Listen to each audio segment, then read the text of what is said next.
everyone. Good morning, Los Gatos Silver-tongued cats. If there's anybody in here that's not working on a skill right now or has something that they don't want to improve on, and for the next 7 minutes you have my permission to pull out your phone and play with it, and you don't have to pay attention to my speech. But if there is something that you're trying to get better at, then you need to listen to this speech, because this has 3 critical points for you. This is the M4J model that I'm going to be talking to you about today. The M4J. The first part is motivation. When you're learning a new skill, we tend to think of motivation as a chunk of motivation or a video or something that we get, and we add these bricks and we stack them on top of each other and we end up making a house. But motivation is much more analogous to a battery, where even if you're not using it at all, it's still slowly draining off. Like the battery in your phone, even if it's just sitting in your pocket, it's still using battery power. If you turn your phone off completely and put it in storage, even then after a month or two the battery is going to die and you're not going to have any motivation left. If you work on a speech like this one for 2 hours, it drains the motivation down to about 30%, something like that. So as individuals who are learning a new skill, we always need to think about more motivation. How do we get more motivation? So set aside during your next work period on the skill, maybe 2 hours at the driving range, 2 hours learning about exercise, or 2 hours on your speech.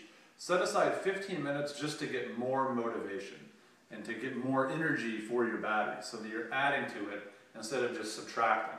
Because then you're going to get burned out and you're going to lose motivation, you're going to stop making progress. So that's the M in motivation. The next is 4. This stands for the 4 levels of competence. For this speech, there's many skills that I'm unconsciously incompetent about. Skills for giving a speech that I'm not even aware of.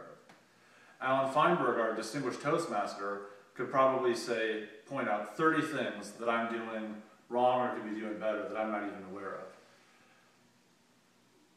The next level is conscious incompetence. For giving a speech, some of the things that I'm consciously incompetent on is pausing and using a pause effectively. I rarely use those in a speech, and I'm not that good with them. So another thing would be looking down at the ground. Some of you all know I've been working on my last couple of speeches. I'm doing much better with that now because I'm consciously competent, which is the 3rd level. These are things that I have to focus on while I'm giving a speech or while I'm golfing, whatever the skill is that you're focusing on. And I've found that in performing an action, you can really only focus on 2 or 3 things consciously. Everything else reverts back to your prior skill level.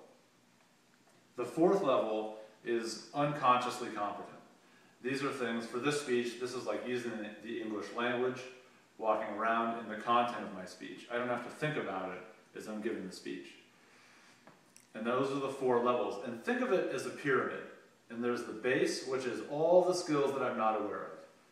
Consciously incompetent are things that I'm working on, but I'm not skilled at yet.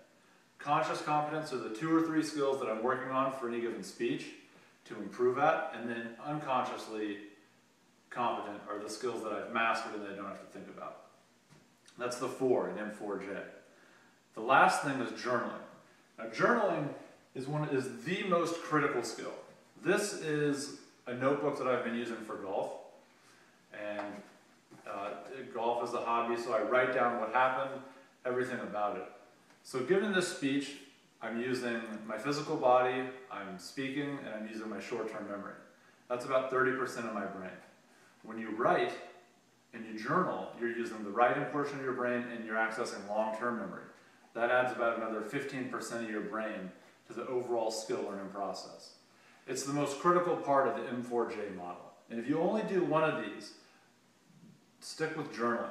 Use the J, because that's going to be the most critical part of your development. When was the last time, for everybody here in the audience, when you were working on the skill that you're thinking about, that you journaled about it? Probably been a while. So focus on journaling and realize that you can boost your learning and accelerate your progress immensely if you journal after every episode when you're working on a skill. So the 3 components of M4J are M, motivation, 4, the 4 levels of learning in the pyramid, where you're trying to move everything up the pyramid, and J is journaling. Thank you. Very good.